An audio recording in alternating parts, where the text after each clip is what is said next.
Despite the progress that the feminist movement has been making, there are still major issues in China, including domestic abuse, beauty standards, and the biased mindset of many. In many parts of China, it is still common that people prefer giving birth to boys than girls.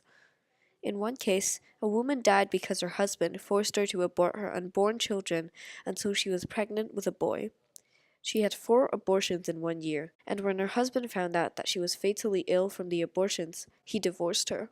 Even though having doctors disclose the gender of the fetus is illegal in China, desperate parents can still find out by resorting to unsafe methods practiced by unlicensed medics. Domestic abuse is also a large issue. A survey conducted in 2013 indicated that almost half the men in one county had been violent to their partners.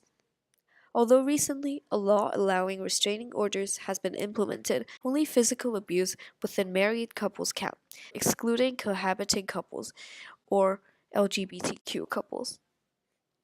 Apart from that, applicants are required to provide documented proof of the abuse. In 2009, Dong Shanshan was beaten to death by her husband, despite calling the police 8 times. Her husband received only 6.5 years in prison for her death.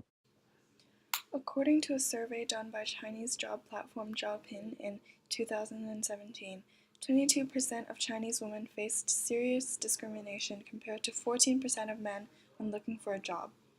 Job advertisements in China attract male workers by boasting about meeting beautiful women in their workplaces.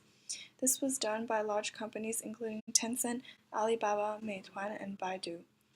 Many companies list requirements that are not relevant to the job.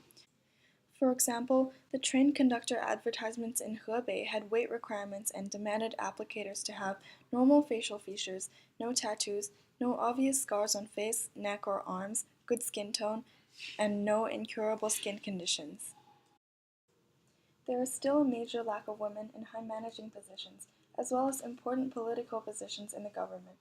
There were no women in the top leadership for the ruling Communist Party, and in the 100 years the party has existed, no woman has ever been part of the Politburo Standing Committee.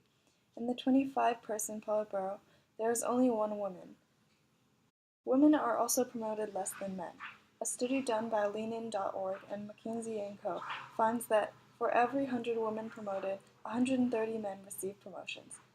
In Western media, it is not uncommon to come in contact with the topic of feminism. However, in China, the term is censored. Recent movements, including Me Too, cannot